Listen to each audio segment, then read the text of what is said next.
Good morning to all, dear teacher trainees. Today we will discuss about the guidelines for the conduct of online examination, B.Ed semester second. As you know, आपके exam 14 तारीख से शुरू होने जा रहे हैं, तो उसके रिगार्डिंग कुछ गाइडलाइंस हैं जिसकी हम आज बात करने वाले हैं। जिस पेज को आप देख रहे हैं अपनी स्क्रीन पर, ये आपकी आंसर स्क्रिप्ट का पहला पेज होगा, फ्रंट पेज होगा, और आप इसको डाउनलोड करके प्रिंट आउट ले सकते हैं। आप इसको www.coeju.com से भी डाउनलोड करके प्रिंट आउट ले सकते हैं, और इसको आप बहुत अच्छे से भरें। ध्यान दें, एग्जामिनेशन एंड अपना subject, paper, course number, date साफ भरें। और इसके नीचे जो फॉर इवेल्युएटर्स लिखा गया है, ये आप इसको छोड़ दें, इसको इवेल्युएटर्स खुद भरेंगे। एंड नेक्स्ट आई आप देख रहे हैं to be filled by the office, इसको ऑफिस से भरा जाना है, आप इसको छोड़ दीजिए। रोल नंबर अपना साफ भरें, और रोल नंबर के नीचे to be filled by the candidate आप अपना नाम लिखें, अपने फादर्स का नाम लिखें, फादर्स नेम लिखें, and examination, subject, course number, date, and अपने सिग्नेचर, कैंडिडेट सिग्नेचर, अपने सिग्नेचर आगे बॉक्स में करें। और इसके बाद आप देख रहे हैं आपने ये पेज भर लिया है। ध्यान दें, इसके बैक साइड में आपको कुछ नहीं लिखना है, क्योंकि बैक साइड गाइडलाइंस के अकॉर्डिंग, जम्मू यूनिवर्सिटी की गाइडलाइंस के अकॉर्डिंग आपको बैक साइड में नहीं लिखना है, क्योंकि ये फ्रंट पेज जो है इसको आपके आंसर शीट से आपकी पेपर चेकिंग के टाइम में अलग कर दिया जाता है। तो ऐसी स्थिति में अगर आपने बैक साइड में भी अपना क्वेश्चन का आंसर लिखा होगा तो वो अनचेक्ड ही रह जाएगा, क्योंकि पेज ये ऊपर वाला निकाल दिया जाता है कोडिंग के लिए। तो आप बैक साइड में बिल्कुल ना लिखें, लेकिन उसके बाद आप उसको छोड़ के फर्स्ट पेज पे लिखें, जो कि ये गाइडलाइंस के अकॉर्डिंग हम अगर बात करें तो आपने इन गाइडलाइंस को पढ़ा भी होगा, हमने ग्रुप में शेयर किया है। लेकिन अगर आपने ये गाइडलाइंस नहीं पढ़ी है तो आप ज़रूर पढ़ें, और इस वीडियो के माध्यम से भी आपको बहुत कुछ समझ में आ जाएगा, ऐसा मेरा मानना है। तो देख रहे हैं आप अपने स्क्रीन पर यूनिवर्सिटी ऑफ जम्मू ने कुछ गाइडलाइंस जो शेयर की है, वो गाइडलाइंस को फॉलो करना बहुत ज़रूरी है। तो जिसमें सबसे पहले, जैसे आपने फर्स्ट सेमेस्टर में भी ऑनलाइन एग्ज़ाम दिया है, आपको पता है कि हम हर प्रिंसिपल आपके क्वेश्चन पेपर को राइट टाइम पे आपके ग्रुप में शेयर करते हैं, और आप फिर अपने आंसर स्क्रिप्ट पर अपना आंसर लिखना शुरू कर देते हैं। तो ये इस बार भी वैसे ही होने वाला है, इसमें कोई किसी तरह की कोई चेंजेस नहीं है, लेकिन कुछ चेंजेस है जो मैं आगे बात करूँगा। आप वीडियो को ज़रा ध्यान से सुनिए। उसके बाद आप देख रहे हैं इसमें आपको, जो मैंने अभी पहले भी बताया है, कि फ्रंट पेज जो है उस पे आपको केवल अपना वो भरना है, अपनी डिटेल्स भरनी है पूरी, रोल नंबर, सिग्नेचर, अपना कोर्स कोड, सब्जेक्ट नेम, सब कुछ भरना है। लेकिन उसके बैक साइड में आपने कुछ नहीं लिखना है। आप ये गाइडलाइन पढ़ पा रहे हैं, ये यहाँ पर ये जो गाइडलाइन नंबर 3 है, इसमें साफ ये लिखा गया है कि आपको जो यूनिवर्सिटी रोल नंबर लिखना है, अपना पेज, टोटल पेजेस, जो पूरी डिटेल इसमें मांगी गई है वही आपने भरनी है। उसके अतिरिक्त आप कुछ नहीं लिखेंगे, और बैक साइड में भी आप कुछ नहीं लिखेंगे। तो मुझे लगता है आपको ये बात क्लियर हो गई होगी। And next, the use of any other indication for disclosing identity shall be tantamount to the use of unfair means and will be dealt under the university statutes। तो आपको इस बात का ध्यान रखना है कि कुछ भी ऐसा कोई मार्क आप अपनी आंसर शीट पर ना रखें जिससे कि वो अनफेयर मीन्स में आ जाए। The students have to write the answer on A4 size double side lining sheets only. तो आपको इसको ध्यान में रखना है। आपने पहले भी ये फर्स्ट सेमेस्टर में ऑनलाइन एग्ज़ाम दिया है। इसी तरह से आपको फर्स्ट पेज के बैक साइड कुछ नहीं लिखना है, लेकिन उसके बाद की जो शीट्स रहेंगी वो A4 साइज़ होंगी और उसके बैक साइड में भी आप लिखेंगे, फ्रंट में भी, यानी कि 1 लीफ में बोथ साइड 2 पेजेस होते हैं, आप उस पर लिखें, लेकिन वो उसमें लाइनिंग होना ज़रूरी है as per university guidelines, right. So next point आप देख रहे हैं कि आप अपने जो आंसर्स लिखेंगे आप उसको साफ साफ लिखें और किसी भी तरह की कोई उसमें इस तरह की कोई भी चीज़ ना करें जो कि जिसको जो संदेहास्पद हो या उसको अनफेयर मीन्स की दृष्टि से भी देखा जा सके। सो आप in no case the pages of answer script should be increase 40 pages both side. So this is so much important instruction for you all, क्योंकि लास्ट सेमेस्टर में भी हमने देखा है, पिछले 2-3 सेमेस्टर्स में हमने ये महसूस किया है कि कुछ स्टूडेंट्स 40 पेजेस से भी ज़्यादा पेजेस लिख लेते हैं और आराम से लिखते रहते हैं। तो ऐसा आपको नहीं करना है। इस बार यूनिवर्सिटी ने स्ट्रिक्टली कहा है अपनी गाइडलाइंस में कि आपको 40 पेजेस से ज़्यादा नहीं लेने हैं। 40 पेजेस आप जान रहे हैं 20 लीव्स होते हैं, यानी कि एक जो पेज होता है, ये देखिए, ये एक साइड हुई पेज की और ये दूसरी साइड हुई, ये 2 पेज हो गए क्योंकि 1 लीफ हुआ। तो इसलिए आपको इसको ध्यान में रखना है कि आप 20 लीफ्स से ज़्यादा यूज ना करें, यानी कि 20 लीफ बोथ साइड लगाएंगे तो 1 लीफ में 2 पेजेस होते हैं। आपको 40 पेजेस से ज़्यादा पेज यूज नहीं करने हैं, अदरवाइज़ यूनिवर्सिटी आपके एक्स्ट्रा पेजेस को हो सकता है चेक ही ना करे, क्योंकि ये गाइडलाइन में साफ साफ लिखा गया है। तो नेक्स्ट जो गाइडलाइन है, आप इससे भी भली भांति परिचित हैं कि हम आपको एक ईमेल आईडी शेयर करते हैं और उसी पर आपको अपनी आंसर स्क्रिप्ट को PDF बना के विदिन 30 मिनट्स में आपको उसको सेंड करना है। लेकिन इसमें इस बार पहले 15 मिनट्स हुआ करते थे, इस बार आपको 30 मिनट्स दिए गए हैं। लेकिन इस पॉइंट को समझना बहुत ही ज़रूरी है कि स्टूडेंट्स कई बार ये सोचते हैं कि हम ये जो 30 मिनट्स यहाँ पर लिखे गए हैं ये बहुत सोच समझ के लिखे गए हैं, और कई बार स्टूडेंट्स ये सोचने लग जाते हैं कि हम 1 घंटे बाद 2 घंटे बाद भी देंगे तो कोई फ़र्क नहीं पड़ने वाला है।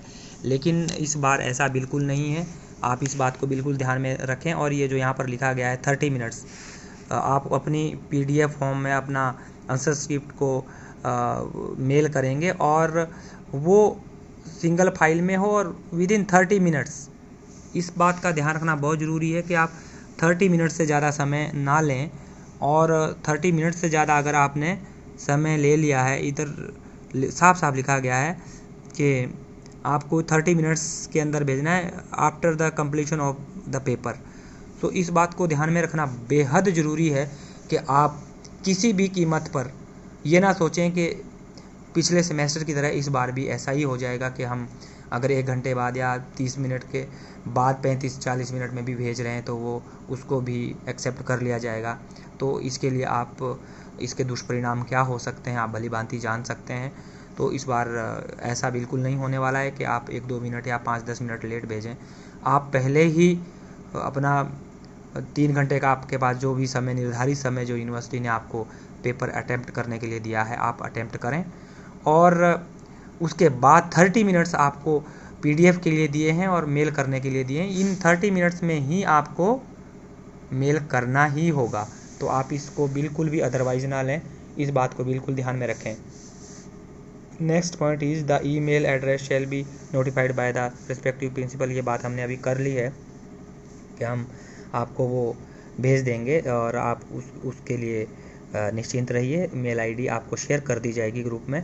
लेकिन अगली बात जो है, ये बात आप ध्यान में रखें कि candidates shall submit hard copies of the answer scripts on the completion of the examinations to the concerned college personally or by registered post। जो लोकल स्टूडेंट्स हैं वो पर्सनली कॉलेज में आके दे सकते हैं। और जो आउट ऑफ द स्टेट से हैं, कुछ पंजाब, हरियाणा, हिमाचल, राजस्थान, उत्तर प्रदेश या अलग अलग राज्यों से जो भी टीचर ट्रेनीज बीएड कर रहे हैं, वो रजिस्टर्ड पोस्ट से भी भेज सकते हैं, लेकिन वो with in 4 working days against a proper receipt. वो विद इन 4 डेज में आपको वो भेजने हैं और वो हमारे पास यहाँ पर पहुँच जाने चाहिए। ठीक है, इस बात को ध्यान में रखना बहुत ज़रूरी है, क्योंकि अगर जो समय हमारे पास दिया गया है, ये आप नीचे देख रहे हैं यहाँ पर, ये 10 डेज़ हमें दिए गए हैं। 10 डेज़ के अंदर हमें वो यूनिवर्सिटी में जमा करने हैं। अगर वो नहीं हमारे पास आते हैं तो आपके पेपर, तो ऐसी स्थिति में आपको या तो एब्सेंट शो कर दिया जा सकता है, या फिर आप देख सकते हैं कि आपके साथ क्या हो सकता है। तो इसीलिए आप बिल्कुल भी लापरवाही ना करें। मैं तो आपको सजेस्ट करूंगा कि आप after completion of the papers, जब आपके सारे पेपर हो जाएं, तो आप अपने सारे पेपर्स को लेके फिज़िकली यहाँ आएँ और कॉलेज में वो जमा कर दें, ताकि हम उसको मैनेज करके अच्छे से आपके पेपर्स को, सभी स्टूडेंट्स के, हम टाइमली यूनिवर्सिटी में जमा कर पाएँ। तो यूनिवर्सिटी आपसे पेपर नहीं लेगी, उन्होंने साफ कहा है। लेकिन एक इंस्ट्रक्शन इस बार और बड़ी इम्पोर्टेंट है, जिसको समझना बहुत ही ज़रूरी है। Use of unfair means कॉपिंग directly from the books. तो आप ये ना समझें कि पेपर ऑनलाइन हो रहे हैं तो आप कॉपी कर लें सीधा बुक्स से या इंटरनेट सोर्सेज से। ये देखिए साफ साफ यहाँ पर लिखा गया है। तो ये आपको डिसक्वालीफाई कर देगा। अगर आपने इस तरह का किया है तो आप इसके ऊपर यूनिवर्सिटी एक्शन लेगी। तो उसको चेक किया जाएगा कि इसमें कितना आपने बुक से हूबहू ले लिया है। तो इस बात का आपको ध्यान रखना है, नहीं तो बाद में आप घर बैठ के भी पेपर दे के भी फेल हो सकते हैं।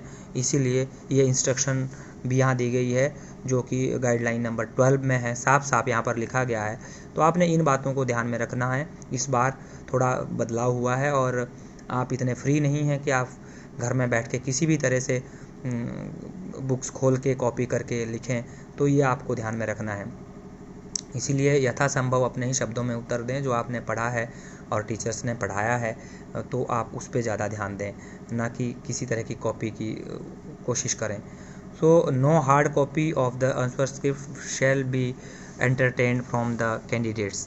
सो आप ये ध्यान में भी रखना है, ये गाइडलाइन पहले भी थी और इस बार भी है, कि आपको आपकी हार्ड कॉपीज़ को यूनिवर्सिटी एक्सेप्ट नहीं करेगी, बल्कि आपको उसको कॉलेज में देना है। And only the principal concerned are authorised to submit the hard copies of the answer script. So आपको ये ध्यान रखना है कि आप कॉलेज में विद इन